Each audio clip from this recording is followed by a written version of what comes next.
Halo teman-teman, selamat datang kembali bersama saya Didi Wicaksono. Kalian sedang melihat Di Atas Gudang. Hari ini saya akan sharing sedikit selagi menunggu rilis game yang terbaru. Jadi saya mungkin berpikir untuk buat sebuah video singkat aja untuk menjelasin update setup saya hingga saat ini. Oke, pertama-tama dari konsol dulu kali ya. Oke, saya punya dua konsol. Yang pertama adalah Nintendo Switch, dan Nintendo Switch-nya menggunakan satu controller ini yang namanya GameSir. Nama controllernya GameSir T4 Pro. Nanti saya kasih linknya di deskripsi. Ini emang keren banget, cocok buat kalian yang pengen main game-game di Switch dengan jangka waktu yang cukup lama. Nyaman banget sih. Terus yang kedua, saya ada satu konsol yaitu PS5. Ting, nanti akan muncul di sini.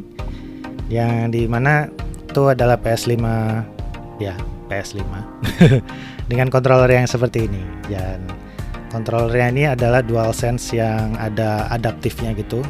Dan karena saya sudah sering main dengan menggunakan ini, kelihatan banget agak kotor sedikit di sini karena saya tiap hari main pakai ini. Oke, itu kedua konsol saya. Terus berikutnya adalah berhubung saya menggunakan dua konsol dan semuanya masuk ke dalam satu HDMI switch. Jadi saya ada punya HDMI switcher yang namanya, gua lupa sih namanya, nanti akan saya jelasin. Dia dari Vention gitu, dimana dua input HDMI itu bisa gabung menjadi satu. Terus kita bisa milih mau dari Switch atau mau dari PS5. Jadi enak banget, cuma dipencet-pencet aja udah cukup. Dan berikutnya untuk streaming, video capture-nya dengan audio capture itu saya menggunakan HD60S Plus dari Elgato.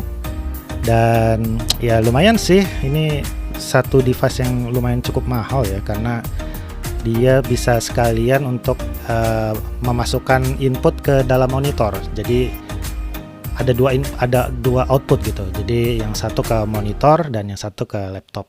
Dan di laptop itu bisa langsung nyambung ke OBS nantinya. Jadi sih seperti itu. Kemudian ya laptop saya MacBook Pro. Nanti mungkin saya jelasin speknya di sini. Terus ini ada satu hardware yang kurang lebih tidak bisa terpisahkan dari hardware saya. Karena di MacBook Pro itu slot USB-C-nya sangat terbatas. Jadi saya memerlukan satu USB-C hub yang gede banget, yang bisa untuk muat dua monitor, satu laptop, terus ada connect ke mic, kemudian koneksi ke apa lagi ya, ya pokoknya banyak deh. Jadi gitu. Namanya CalDigit, saya lupa serinya apa, nanti saya jelaskan juga muncul di sini nanti. Oke. Itu berikutnya untuk software. Nah, software saya masih pakai OBS Studio karena saya rasa itu adalah software yang paling mumpuni saat ini dan bisa untuk streaming yang ya lumayan lebih lumayan lebih proper dan performan. Jadi saya menggunakan OBS Studio versi 27.0.0 untuk punya Mac yang saat ini sudah support browser dock. Ya, akhirnya saya juga bisa masang browser dock di situ. Namun pada akhirnya saya nggak pakai sih, karena ternyata berat juga ya. Ya mesti ngupgrade laptopnya juga deh. Iya. Oke. Kemudian ini berikutnya saya menggunakan ada dua software untuk bantu saya streaming. Yang pertama itu sebelah kiri kalian bisa lihat, namanya Stream Deck. Stream Deck itu adalah tempat di mana kita bisa menaruh bukan screenshot tapi shortcuts ya. Shortcut tombol-tombol untuk melakukan beberapa aksi yang bisa kita kustomisasi sendiri. Jadi sebagai contoh di sini saya punya banyak hal di dalam tombol ini. Kalian bisa lihat di sini ada chat di mana saya bisa ganti scene, misalkan mau ganti scene chat seperti ini dan kemudian ganti ke scene play seperti ini. Ya, contohnya kayak gitu. Terus yang kedua ini ada multi action. Jadi saya bisa melakukan banyak hal dengan memijit satu tombol sekaligus. Jadi contohnya ini dia ganti dia mematikan atau menyalakan source di OBS Studio, terus ngasih jeda antara nge-tweet dan lain sebagainya. Jadi kasih kasih inilah ya, kasih ruangan supaya CPU-nya turun dulu, jadi kemudian lakukan operasi yang lain. Jadi sih ini berguna banget buat untuk melakukan banyak hal. Sebagai contoh, ini saya menggunakan ini promote ini untuk misalkan promosi link seperti ini, link Twitter, dan kemudian klik like dan subscribe di sebelah kiri gini. Yang sepertinya saya juga butuh update juga sih ini, karena ini masih lambat juga. Contohnya kayak gitu. Terus ada promote timestamp juga.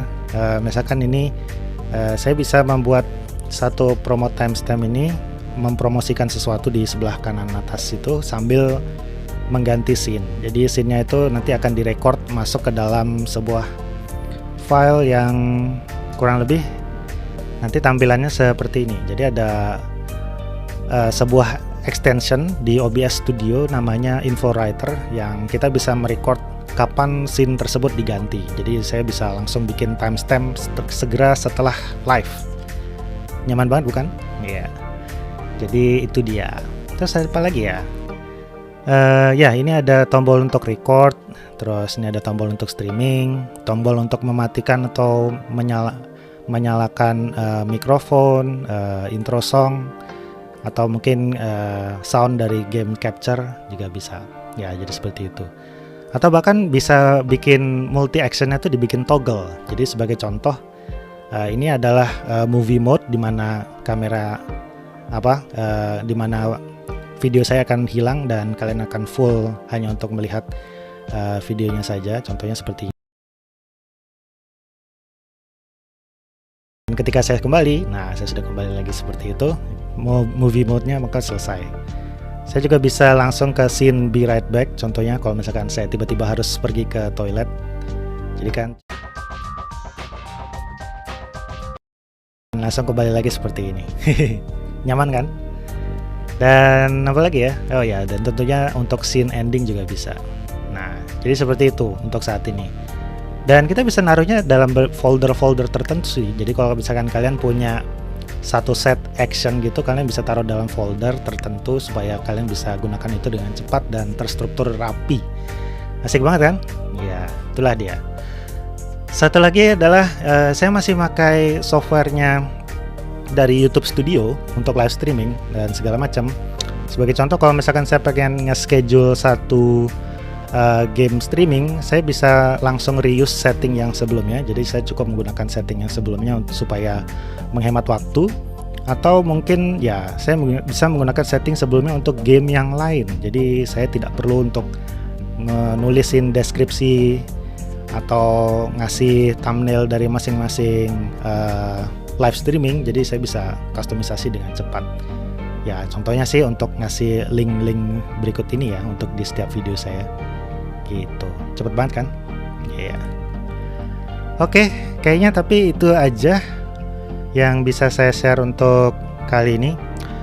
Jika kalian suka dengan video ini, jangan lupa untuk klik like dan subscribe, dan follow saya juga di Twitter @dd1k seperti ini. Oh ya, like and subscribe-nya telat. Nah ya, itu dia. Tiding. Oke. Jika kalian suka dengan video-video seperti ini, tinggalkan di komentar dan mungkin saya akan kasih update berikutnya. Oke, itu aja dari saya dan salam. Terima kasih. Bye-bye.